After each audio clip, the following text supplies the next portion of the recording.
Los acueductos romanos fueron construidos por expertos romanos, con características propias, a lo largo de todo el Imperio Romano. Su finalidad era transportar agua desde manantiales externos hasta las ciudades y pueblos.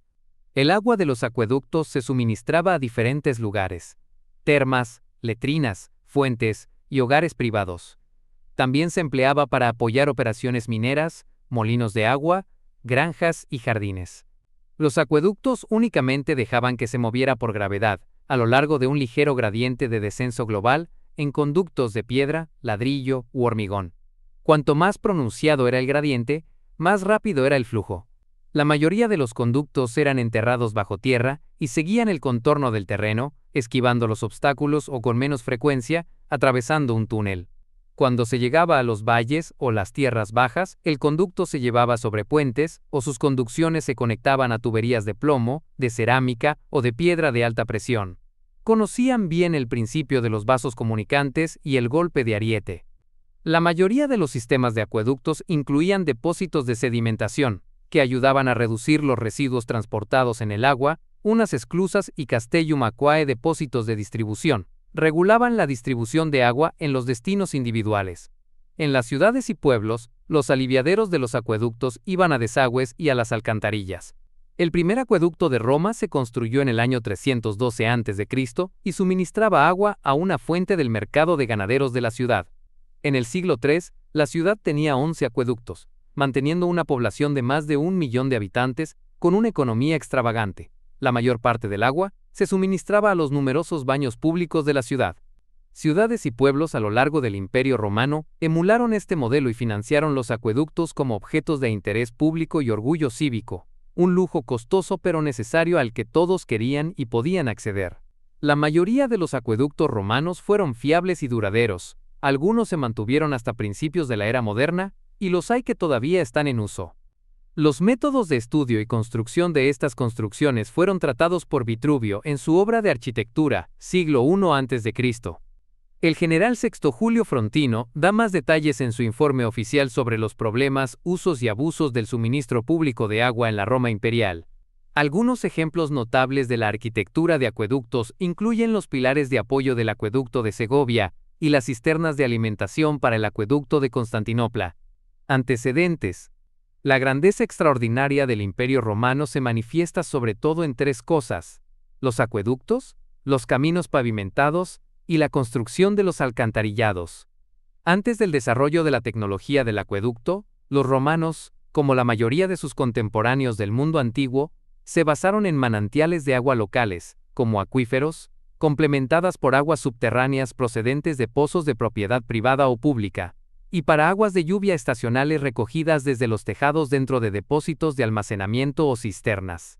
La dependencia de las comunidades antiguas sobre estos recursos hídricos restringía su crecimiento potencial. Los acueductos de Roma no eran inventos estrictamente romanos. Sus ingenieros habían sido familiarizados con las tecnologías de gestión del agua de sus aliados etruscos y griegos, pero lo cierto es que alcanzaron un gran nivel. Las escorrentías del agua de los acueductos iba a parar al alcantarillado de ciudades y pueblos. A principios de la época imperial, los acueductos de la ciudad suministraban agua a una población de más de 1 millón de habitantes, y el suministro de agua extra para los servicios públicos se había convertido en una parte fundamental de la vida romana. El agua de los acueductos también se utilizaba para proveer villas, jardines ornamentales urbanos y suburbanos, jardines de mercado o fincas agrícolas, siendo esto último punto el núcleo de la economía y la riqueza de Roma. Acueductos de Roma. Roma tenía varios manantiales naturales dentro de las paredes de su perímetro, pero sus aguas subterráneas eran notoriamente desagradables. El agua del río Tíber se vio muy afectada por la contaminación y las enfermedades transmitidas por el agua. La demanda de agua de la ciudad probablemente había superado los suministros locales, cuando en el año 312 a.C., el primer acueducto de la ciudad, Aqua Appia, fue encargado por el censor Apio Claudio el Ciego. El Aqua Appia fue uno de los dos grandes proyectos públicos de la época. El otro era un camino militar entre Roma y Capua, la primera etapa de la llamada Vía Appia. Ambos proyectos tenían un valor estratégico significativo, ya que la Tercera Guerra Samnita estaba en marcha desde hacía 30 años. El camino permitía movimientos rápidos de tropas. y por diseño o afortunada coincidencia, la mayor parte del Aqua Appia transcurría dentro de un conducto enterrado, relativamente seguro, que se alimentaba de un manantial de agua a 4 kilómetros de Roma, con un desnivel de 10 metros, suministrando aproximadamente 500 metros cúbicos de agua cada día, a una fuente del mercado vacuno de Roma, el Foro Boario, uno de los espacios públicos más. Un segundo acueducto, el Aqua Vetus, fue encargado unos 40 años más tarde, financiado por los tesoros confiscados a Pirro de Epiro. Su flujo era más del doble que el del Aqua Appia, y entraba en la ciudad en arcos elevados, suministrando agua a las partes más altas de la ciudad. En el año 145 a.C., la demanda de agua de la ciudad había vuelto a superar las posibilidades de sus suministros combinados.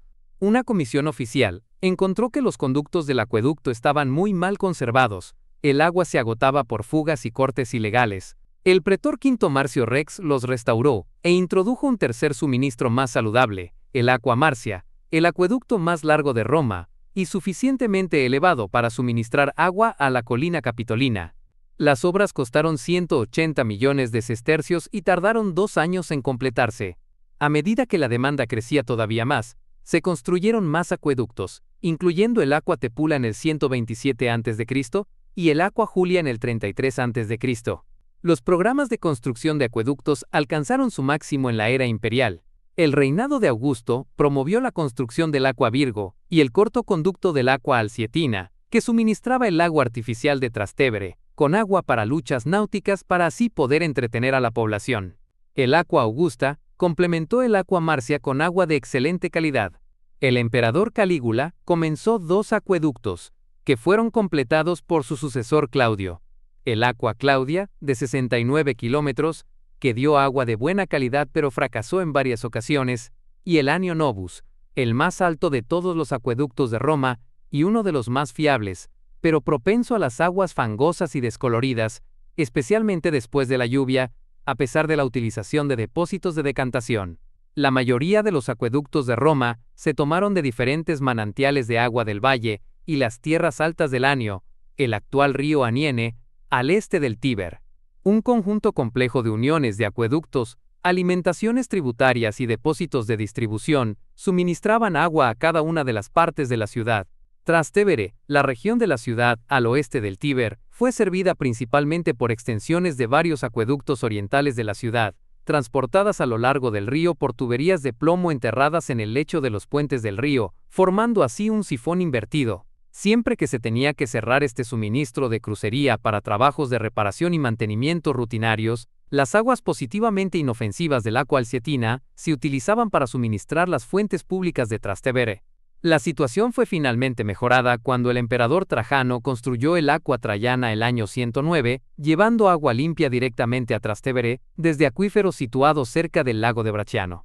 A finales del siglo III, la ciudad estaba provista de agua con 11 acueductos financiados por el Estado. La longitud combinada total de los conductos se estima entre 780 y 800 kilómetros, de los cuales aproximadamente 47 kilómetros transcurrían por encima del nivel del suelo, con soporte de mampostería. Se suministraban alrededor de 1 millón de metros cúbicos, 300 millones de galones al día, el 126% del suministro de agua de la ciudad actual de Bangalore, con una población de 10 millones de habitantes. Cientos de acueductos similares se construyeron en todo el Imperio Romano. Muchos de ellos se han derrumbado o han sido destruidos, pero hay muchas porciones intactas. El acueducto de Saguán tiene una longitud de 92,5 kilómetros. Fue construido en el siglo II para suministrar a Cartago en la actual Túnez. Los puentes acuáticos supervivientes incluyen el puente del Gard en la Galia y el acueducto de Segovia en Hispania. El conducto único más largo, además de 240 kilómetros, está asociado al acueducto de Valente de Constantinopla. El sistema conocido es al menos 2 veces y media la longitud de los acueductos romanos más largos grabados en Cartago y Colonia, pero quizás más significativamente representa uno de los éxitos topográficos más destacados de cualquier sociedad preindustrial, rivalizando en términos de longitud y posiblemente igual o superior a su coste y complejidad. Es el Aqua Alsietina provincial que suministraba toda una región, que contiene al menos 8 ciudades, incluyendo los principales puertos de Nápoles y Miceno. Los viajes marítimos de los comerciantes y la marina romana requerían abundantes provisiones de agua dulce. Los acueductos estatales o de construcción privada estuvieron protegidos y regulados por la ley. Cualquier acueducto propuesto debía ser sometido al escrutinio de las autoridades civiles. El permiso del Senado o de las autoridades locales únicamente se concedía si la propuesta respetaba los derechos de agua de otros ciudadanos. En general, las comunidades romanas se ocuparon de asignar recursos hídricos compartidos según la necesidad. El terreno en que se construía un acueducto financiado por el Estado podría ser tierra de Estado ager publicus o propiedad privada, pero en cualquier caso estaba sujeto a restricciones de uso e invasión que podrían dañar el tejido del acueducto. Por ello, los acueductos financiados por el Estado reservaban un amplio pasillo de tierra, hasta 15 pies a cada lado de la parte externa del acueducto. El arado, la plantación y la construcción estaban prohibidas dentro de este límite. Esta regulación era necesaria para la integridad y el mantenimiento a largo plazo del acueducto, pero no siempre se aceptó o aplicó fácilmente a nivel local, sobre todo cuando se consideraba públicamente como propiedad común. Algunos acueductos municipales pequeños o construidos de forma privada pueden haber requerido arreglos menos estrictos y formales. Los manantiales naturales eran, con diferencia, la forma más común de conseguir agua para los acueductos. Por ejemplo, la mayor parte del suministro de Roma provenía de unos cuantos manantiales naturales del Valle de Anio y sus tierras altas. El agua de los manantiales naturales alimentaba una fuente de piedra o de hormigón, y después entraba en el conducto del acueducto. Los canales dispersos requerirán varias ramas de conductos que convergían en uno principal. Algunos sistemas sacaban el agua de embalses abiertos, como los dos todavía en uso que suministraban agua al acueducto de la ciudad provincial de Augusta Emerita. El territorio sobre el que debía pasar el acueducto era cuidadosamente estudiado para garantizar que el agua fluía a un gradiente aceptable para todo el recorrido. Los ingenieros romanos utilizaron diversas herramientas de encuadre para trazar el curso de los acueductos a través del paisaje, comprobando los niveles horizontales con un chorobate, un marco de madera plano con un nivel de agua. Los cursos y los ángulos se podían trazar y verificar utilizando una groma, un aparato relativamente sencillo, que probablemente fue desplazado más tarde por la dioptra, más sofisticada y precursora del teodolito moderno. En el libro 8 de su obra de arquitectura, Vitruvio describe la necesidad de asegurar un suministro constante, métodos de prospección y pruebas del agua potable. Los médicos griegos y romanos conocían la asociación entre aguas estancadas o contaminadas y enfermedades transmitidas por el agua. También conocían los efectos nocivos del plomo para la salud, entre los mineros y aquellos que tenían que procesarlo, y por este motivo se preferían las tuberías de cerámica sobre el plomo. Cuando se utilizaron tubos de plomo, un flujo continuo de agua y la inevitable deposición de minerales transportados por el agua dentro de las tuberías redujeron paulatinamente la contaminación del agua mediante plomo soluble. Sin embargo, el nivel de plomo en esta agua era 100 veces superior al de las aguas de fuentes locales. La mayoría de los acueductos romanos eran de un fondo plano, conductos de sección de arco que corrían debajo la superficie del suelo, con cubiertas de inspección y acceso a intervalos regulares. Los conductos por encima del nivel del suelo solían estar cubiertos por losas. Los primeros conductos fueron construidos a partir de sillares de piedra tallada, pero a partir de la última época republicana, a menudo se utilizaba ladrillo y hormigón. El hormigón utilizado para revestimientos de conductos suele ser impermeable. El flujo de agua dependía únicamente de la gravedad. El volumen de agua transportada dentro del conducto dependía de la hidrología de captación, lluvia, absorción y escorrentía. La sección transversal del conducto y su gradiente. La mayoría de los conductos iban a unos 2/3 llenos.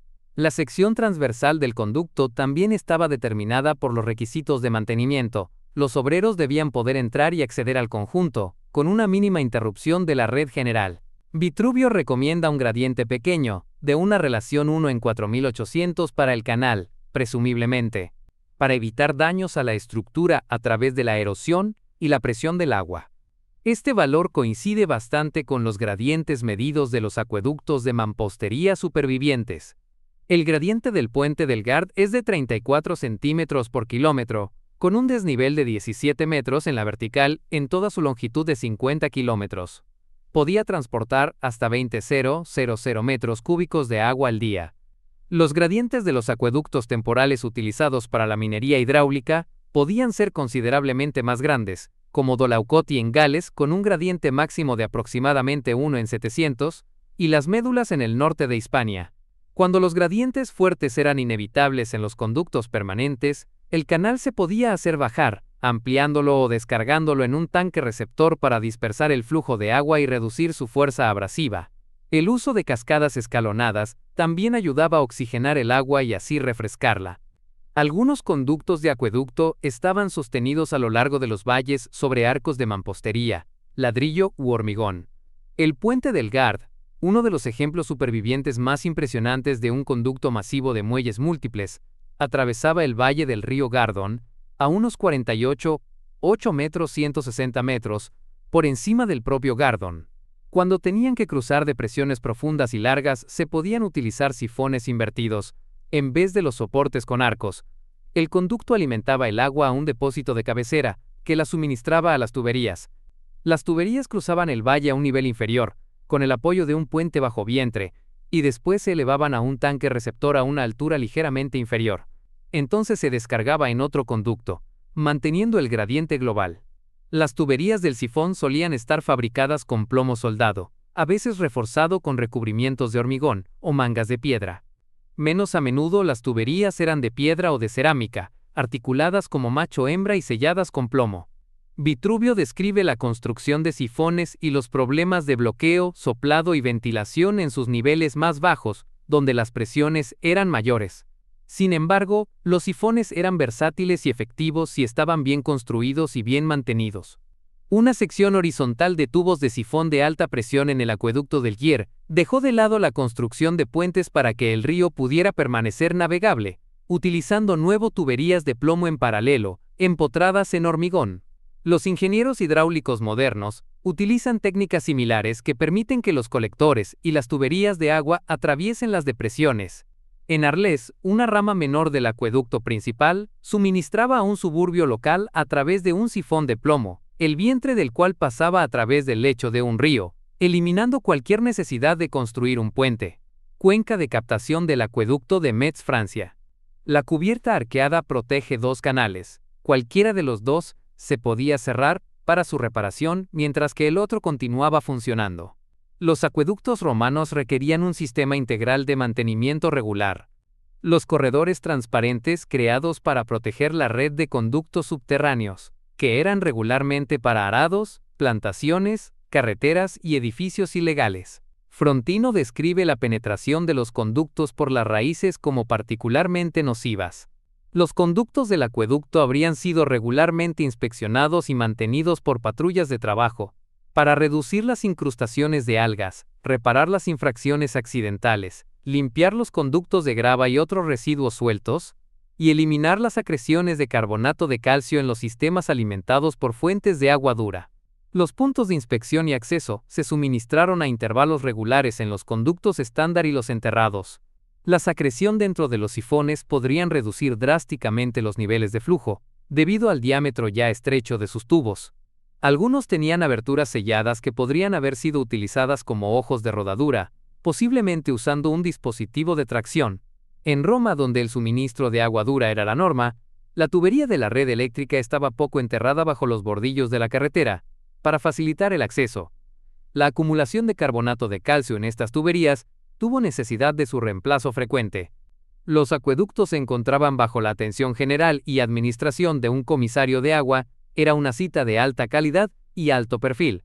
En el 97, Frontino sirvió tanto como cónsul como curator aquarum bajo el emperador Nerva. Poco se sabe del trabajo cotidiano de los equipos de mantenimiento del acueducto. Bajo el emperador Claudio, el contingente de acuarii imperiales de Roma comprendía una familia aquarum de 700 personas, tanto esclavos como libres, financiados a través de una combinación de impuestos sobre la extensión imperial y el agua. Fueron supervisados por un liberal imperial, que ocupaba el cargo de procurator aquarium.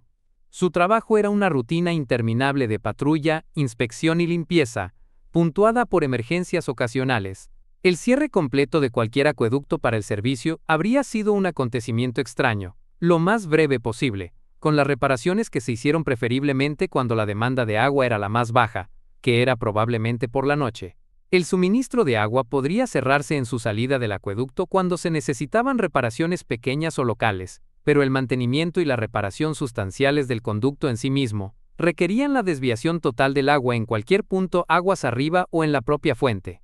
La red del acueducto se podía aprovechar directamente, pero normalmente se alimentaba en terminales de distribución pública, conocidos como Castella Aquae, que suministran diversas ramas de esclusas, generalmente a través de tubos de plomo o de cerámica. Más adelante, la oferta se podía subdividir todavía más. Se han registrado usuarios privados con licencia y pagos, junto con la alimentación de tuberías que permitían el suministro de agua pública a su propiedad privada. Cuanto mayor era la tubería, mayor era el flujo y más alta era la tarifa.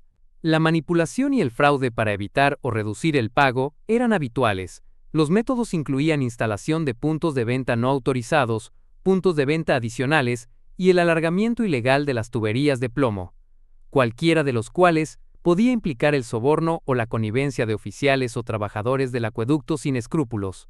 Las tuberías oficiales llevaban inscripciones con información sobre el fabricante de la tubería, su instalador y probablemente su suscriptor y su dueño. Durante la época imperial, la producción de plomo se convirtió en un monopolio imperial, y la concesión de derechos para la obtención de agua para uso privado de acueductos financiados por el Estado se convirtió en un privilegio imperial. La construcción de un acueducto exigía mucha capacidad y conocimientos a los ingenieros romanos.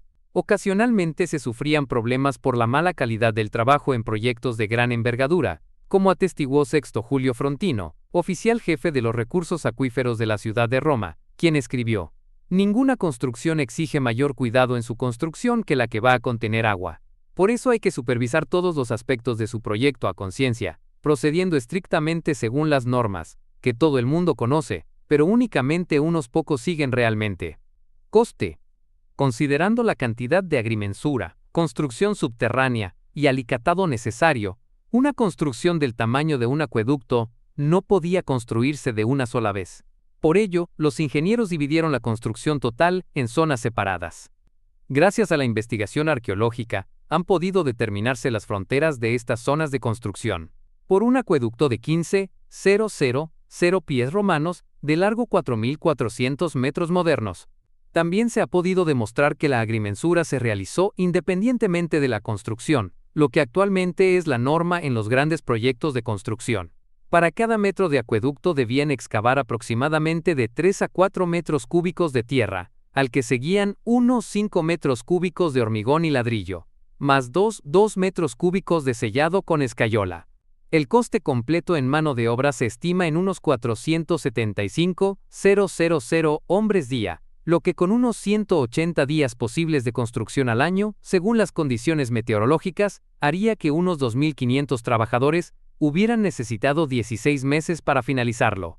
El tiempo real de ejecución parece que debería haber sido todavía mayor, dado que esta estimación obvia los problemas de la agrimensura y la producción de los materiales de construcción. Después de la construcción se rellenaban las zanjas, se aplanaba la superficie y se construía un camino de mantenimiento. Este camino también servía para delimitar las zonas en las que la agricultura no estaba permitida. La mayoría de acueductos romanos cuentan con instalaciones de este tipo. El acueducto Aliona Lugdunum de la Galia Lugdunense fue marcado con la siguiente inscripción: por la autoridad del emperador César Trajano Adriano Augusto. Nadie tiene derecho a arar, sembrar ni plantar dentro de este terreno, que está destinado a la protección del canal. Agrimensura. Después de seleccionar una buena ubicación para el acueducto, era necesario garantizar una pendiente descendente constante en su curso. Usando dispositivos parecidos a los niveles modernos, los ingenieros romanos fueron capaces de mantener una pendiente tan pequeña como el 0,1%, es decir, 1 metro de caída por cada kilómetro de acueducto.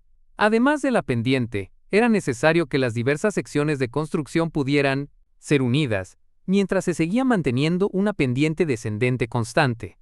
Los constructores romanos de acueductos hacían un cuidadoso uso del descenso natural del terreno. Si la construcción de un segmento acababa demasiado alto para el siguiente, construían un pequeño estanque para disminuir la caída del agua. El hormigón usado en el acueducto era una combinación de cal, arena, piedras y agua. Se empleaban tableros para construir un armazón sobre el que se prensaba el hormigón. Las pruebas modernas de la calidad del hormigón demuestran que supera los estándares actuales. Este tipo de hormigón particular se llamaba opus caementicium. El primer acueducto de Roma 312 a.C.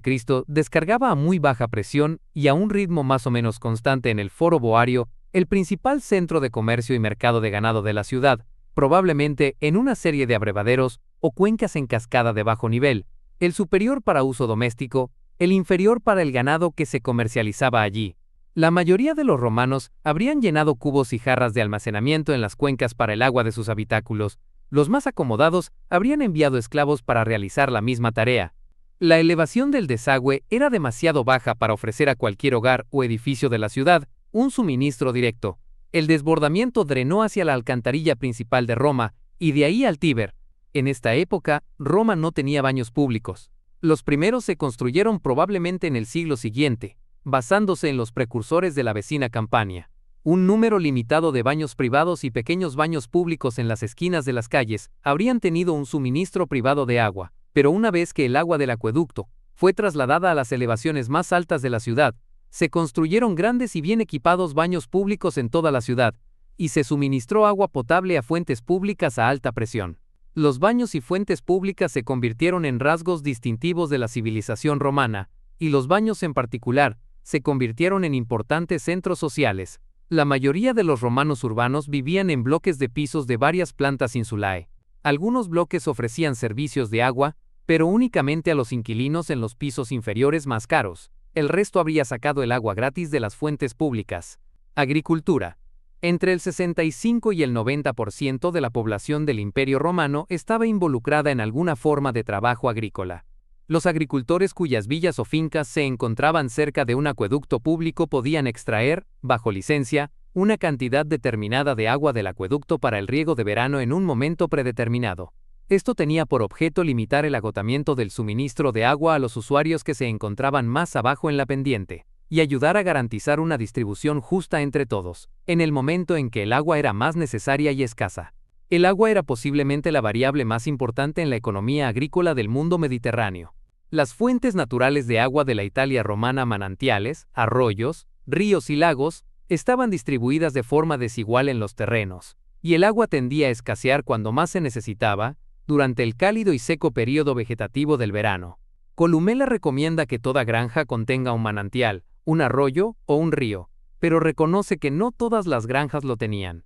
Las tierras de cultivo, sin una fuente de agua confiable en el verano, eran virtualmente inútiles. Durante la temporada de cultivo, la demanda de agua de un sistema de irrigación local modesto podría consumir tanta agua como la ciudad de Roma, y el ganado cuyo estiércol fertilizaba los campos debía ser alimentado y regado durante todo el año. Por lo menos algunos terratenientes y agricultores romanos dependían en parte o totalmente del agua de acueducto para cultivar como su principal o única fuente de ingresos, pero únicamente se puede adivinar la fracción de agua del acueducto implicada. Más ciertamente, la creación de acueductos municipales y urbanos trajo consigo un crecimiento del mercado suburbano intensivo y eficiente agricultura de productos frágiles y perecederos, como flores para perfumes y para guirnaldas de fiestas, vides, verduras y frutas de huerta, y de pequeños animales como cerdos y pollos, cerca de los mercados municipales y urbanos. Un derecho de licencia para el agua de acueducto en las tierras de cultivo podría dar lugar a un aumento de la productividad, un ingreso en efectivo mediante la venta de los excedentes de alimentos y un aumento del valor de la propia tierra. En el campo, los permisos para extraer agua de acueducto para el riego eran particularmente difíciles de obtener. El ejercicio y el abuso de tales derechos estaban sujetos a varias disputas y sentencias judiciales conocidas, y al menos a una campaña política, a principios del siglo II a.C. Catón el Viejo trató de bloquear todos los puntos de venta rurales ilegales, especialmente los que pertenecían a la élite terrateniente. Mira por cuánto compró la tierra, donde está canalizando el agua. Durante su cargo de censor, su intento de reforma demostró ser impermanente en el mejor de los casos. Aunque la canalización ilegal podía ser castigada con la confiscación de bienes, incluyendo la tierra regada ilegalmente y sus productos, esta ley parece nunca haber sido utilizada, y probablemente era impracticable. Los excedentes de alimentos mantenían los precios bajos. La escasez de cereales en particular podría provocar hambrunas y disturbios sociales. Cualquier solución práctica debe encontrar un equilibrio entre las necesidades de agua de las poblaciones urbanas y los productores de cereales, gravar los beneficios de estos últimos y asegurar suficiente grano a un costo razonable para los pobres romanos, y el ejército cura Anonae. En lugar de tratar de imponer prohibiciones improductivas y probablemente inaplicables, las autoridades emitieron concesiones y licencias individuales de agua, aunque rara vez en las zonas rurales, y regularon las salidas de agua, con éxito variable. En el siglo I, Plinio el Viejo, al igual que Catón, podía fulminar contra los productores de granos que seguían engordando con los beneficios del agua y la tierra pública. Algunos terratenientes evitaron esas restricciones y enredos comprando derechos de acceso al agua a manantiales distantes, no necesariamente en su propia tierra. Unos pocos, de gran riqueza y estatus, construyeron sus propios acueductos para transportar esa agua desde la fuente original hasta el campo o la villa. Mummius Niger Valerius Vegetus compró los derechos de un manantial y su agua a su vecino, y los derechos de acceso a un corredor de tierra intermedia, y luego construyó un acueducto de poco menos de 10 kilómetros, conectando el manantial con su propia villa. El permiso del Senado para esta aqua vegetiana se dio únicamente cuando el proyecto parecía no afectar a los derechos de agua de otros ciudadanos. Algunos acueductos suministraban agua a los emplazamientos industriales, generalmente a través de un canal abierto excavado en el suelo, revestido de arcilla o cubierto de madera para reducir la pérdida de agua. La mayoría de estos canales estaban diseñados para funcionar en las pronunciadas pendientes que podían suministrar los altos volúmenes de agua necesarios en las operaciones mineras. El agua se utilizaba en la minería hidráulica para despojar la sobrecarga y exponer el mineral por medio de la trituración, para fracturar y lavar la roca metálica ya calentada y debilitada por el fuego, y para accionar los sellos por ruedas hidráulicas y los martillos de tropiezo que trituraban el mineral para su procesamiento. Se han encontrado pruebas de tales cursos de agua y máquinas en las minas de oro Dolaucotti, en el suroeste de Gales. Sitios mineros como minas de oro Dolaucotti y las Médulas en el noroeste de España muestran múltiples acueductos que alimentaban el agua de los ríos locales a la cabeza de la mina. Los canales pueden haberse deteriorado rápidamente o volverse redundantes al agotarse el mineral cercano. Las Médulas muestran al menos 7 de estos acueductos y Dolaucotti al menos 5. En Dolaucotti, los mineros utilizaban depósitos de retención, así como tanques de silenciamiento, y compuertas de esclusas para controlar el flujo, así como canaletas para el desvío de los suministros de agua. Los rastros restantes palimpsesto de esos canales permiten deducir la secuencia de extracción. Diversos sitios alimentados por varios acueductos aún no se han explorado ni excavado a fondo, como los de Longovisium, cerca de Lanchester, al sur del muro de Adriano, en los que los suministros de agua pueden haber sido utilizados para impulsar martillos para forjar hierro. En Barbegal, en la Galia romana, un embalse alimentaba un acueducto que impulsaba una serie en cascada de 15 o 16 molinos de agua sobrecargados, que molían harina para la región de Arles. Disposiciones similares, aunque en menor escala, se han encontrado en Cesarea Marítima, Venafrum y la Atenas de la época romana. El Aqua Traiana de Roma conducía a un molino harinero en el Janículo, al oeste del Tíber. Un molino en el sótano de los termas de Caracalla era impulsado por el derrame del acueducto. Este no era más que uno de los muchos molinos de la ciudad, impulsados por el agua del acueducto, con o sin permiso oficial. Una ley del siglo V prohibió el uso ilícito de agua de acueducto para moler. Durante la caída del Imperio Romano, algunos acueductos fueron destruidos deliberadamente por los enemigos, pero cayeron más en desuso debido al deterioro de la infraestructura romana y a la falta de mantenimiento, como el acueducto de Eiffel. Las observaciones hechas por el español Pedro Tafur, que visitó Roma en 1436, intenta explicar malentendidos de la propia naturaleza de los acueductos romanos. En medio de la ciudad pasa un río, que los romanos llevaron allí con un gran trabajo, y lo pusieron en medio, y este es el Tíber. Hicieron un lecho nuevo para el río, de plomo, con canales de uno al otro extremo de la ciudad para sus entradas y salidas, tanto para regar, como por otros servicios convenientes para el pueblo, y cualquiera que se atreviera a entrar por otro cualquier lugar quedaría ahogado. Durante el Renacimiento, los restos de los acueductos de mampostería masiva de la ciudad inspiraron arquitectos, ingenieros y sus dueños. El Papa Nicolás V renovó los canales principales del Aqua Virgo en 1453. Muchos acueductos del antiguo Imperio Romano se mantuvieron en buen estado. La reconstrucción del siglo XV del acueducto de Segovia en Hispania muestra avances respecto al puente del Gard, utilizando menos arcos de mayor altura y una mayor economía en el uso de las materias primas. La habilidad para construir acueductos no se perdió, especialmente de los canales más pequeños y más modelos que se utilizaron para mover ruedas de agua. La mayoría de estos molinos en Gran Bretaña se desarrollaron en la época medieval para la producción del pan, y utilizaron métodos similares a los desarrollados por los romanos, con canaletas que transportaban el agua desde los ríos y los arroyos locales.